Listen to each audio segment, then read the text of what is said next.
On June 2021, an open letter hit Twitter. 61 former employees of BrewDog, one of Britain's fastest-growing companies, signed their names to a devastating accusation.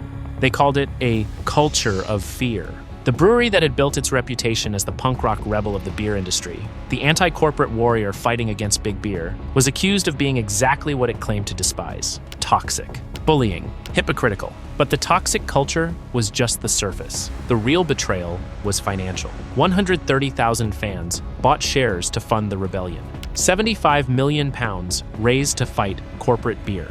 Then the founders sold to private equity with an 18% compound interest trap. Those shares are now worthless. You funded your own destruction, and this is how two Scottish lads convinced you to do it. James Watt and Martin Dickie were 24 years old in April 2007 when they started brewing beer in a Fraserburgh shed in Scotland. Financed by £20,000 in bank loans they called Very Scary. They filled bottles by hand and operated from the back of a van. The origin story was perfect. Two underdogs fighting mass-market lagers. Nobody wanted to drink. This wasn't rebellion. This was brand engineering. The breakthrough came in 2008 with their beer, Tokyo, an 18.2% ABV beer, which was condemned as the downfall of Western civilization by the Portman Group, the UK's drinks industry watchdog. Most breweries would have apologized. Watt and Dickie ran victory laps. They discovered the formula. Outrage converts to market share. Provoke the establishment, get condemned, use that condemnation as proof you're the real deal. They drove a tank down Camden High Street, packaged beer in dead squirrels, hired someone with dwarfism to protest outside Parliament. Zero paid advertising, pure earned media. The punk aesthetic was real. The rebellion was theater designed to compete with Diageo's budget, using nothing but controversy. And it worked spectacularly. 2009 changed everything. BrewDog launched Equity for Punks, an anti-business crowdfunding model that let fans buy shares for around £500 each. The pitch was seductive. Own the rebellion, stick it to corporate beer, be part of something that mattered. The psychological engineering was brilliant. Shareholders became defenders with financial skin in the game. 15% lifetime bar discounts, invitations to annual General Mayhem, a beer festival disguised as corporate disclosure, and a free birthday beer sealed the loyalty. Over 12 years, 130,000 people invested £75 million. Watt called them the heart and soul of BrewDog. They were the wallet. The shares were Class B ordinaries with restrictions. You could only sell them on specific platforms or back to the company, completely illiquid. But nobody questioned it. You weren't just buying equity, you were buying identity. Meanwhile, the marketing machine escalated into absurdity. The strongest beer war began in 2009 when BrewDog hit 32% ABV with Tactical Nuclear Penguin. A German brewery called Schwarzbräu fired back at 40%. BrewDog retaliated with Sink the Bismarck at 41%. The war climaxed in 2010 with the end of history. 55% ABV, packaged inside taxidermied squirrels. £780 per bottle, sold out immediately. Animal rights groups called it cheap marketing. BrewDog called it art. Both were right. Controversy meant headlines. Headlines meant sales. The hustle was obvious if you cared to look. By 2017, BrewDog operated over 50 bars globally and employed over 2,000 people. Then came the deal that would betray everyone who believed. TSG Consumer Partners, an American private equity firm, invested £213 million for 22% of the company. Valuation, £1 billion. BrewDog had achieved unicorn status. Business magazines profiled Watt as a visionary who'd beaten the system. Here's what the equity punks celebrating in the comments didn't see. Watt and Dickie sold a chunk of their personal shares to TSG, pocketing nearly £100 million between them. That money went straight into their accounts, not the company. The fans funded the growth and the founders cashed out. Buried in the deal was the kill shot. TSG's preferred C shares carried an 18% compound annual return with liquidation preference. Translation: if BrewDog sold or went public, TSG got paid first. They would receive their investment plus 18% compounded every year. Only after TSG's claim was satisfied would anyone else see a penny. The fans didn't know they'd just been punked, and the clock was ticking. The same year BrewDog took TSG's money, they launched Lone Wolf Spirits and immediately sent lawyers on a family-run Birmingham pub with the same name. A brother and sister who'd left corporate pub chains to go independent were forced to rebrand under legal threat. The beer industry erupted. The punk brewery bullying a family pub? BrewDog acting exactly like the corporate machines they claim to despise? Watt backed down and blamed his trigger-happy lawyers, offering to pay for the rebranding costs after the damage was done.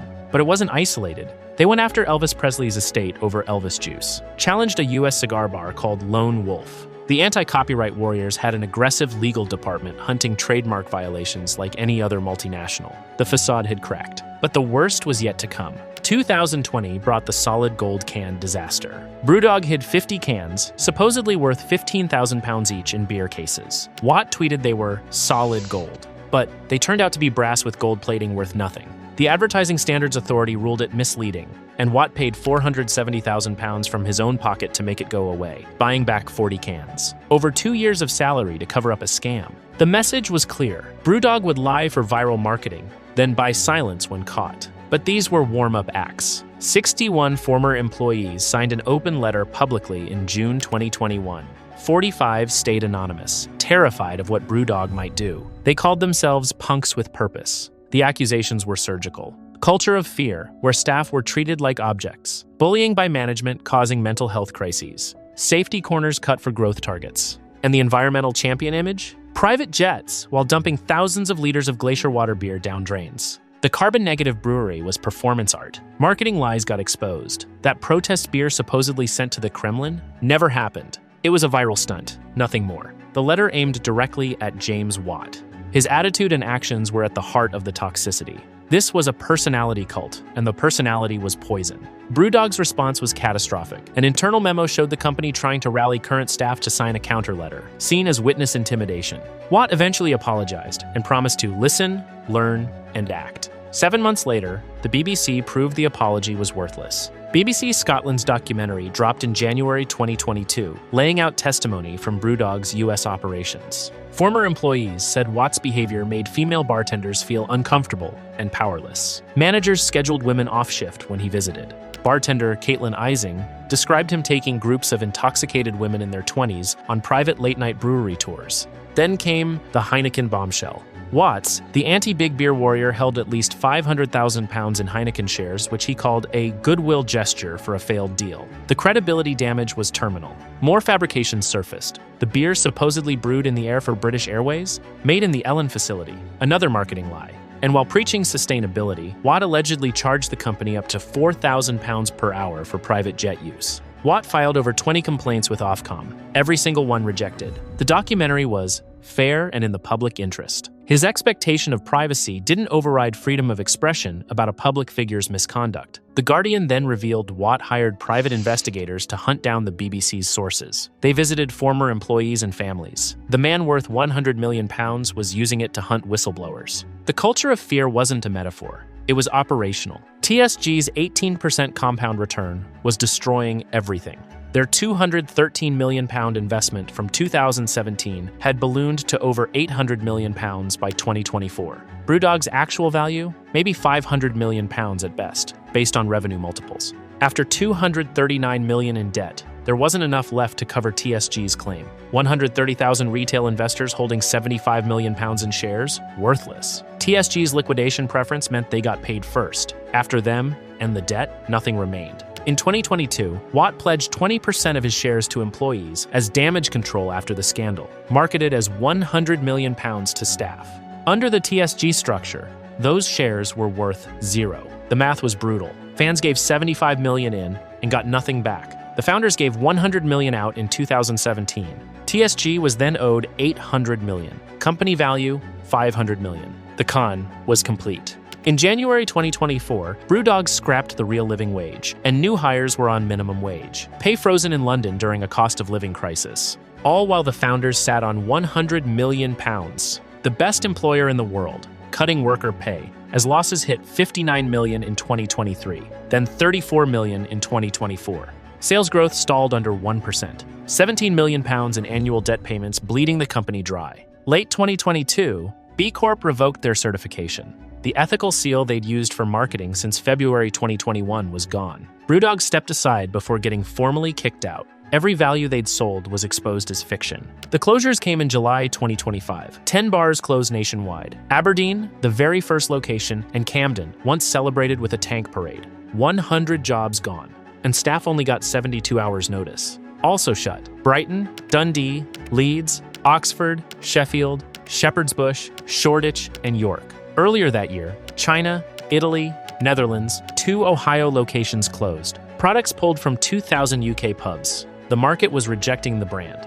James Watt stepped down in May 2024 after 17 years, keeping his 21% stake, likely worthless under the TSG terms. James Arrow became CEO and lasted 10 months. He quit for personal reasons in March 2025. CFO James Taylor took over, making him the third CEO in just 1 year. In August 2025, Martin Dickie left entirely. Both founders were gone. The punk era is over. Watt launched Shadow Doge in late 2024, copying Elon Musk's playbook, using FOI requests to expose government waste. The man who dumped beer and flew private jets lecturing on efficiency. Same provocation strategy. Different stage, I guess. BrewDog didn't collapse from bad beer. It collapsed from its lies. Punk rebellion was marketing. Environmental leadership was greenwashing. Ethical employment collapsed when profits did. Community ownership was a trap that made founders and private equity rich while wiping out 130,000 investors. This is how it works. You funded the rebellion, you got nothing. They walked with 100 million pounds. The arrogance was breathtaking. Build a billion-dollar brand on authenticity, then fake everything. If you like this story, then check this one out about how Miller Brewing thought it was a great idea to launch a clear beer.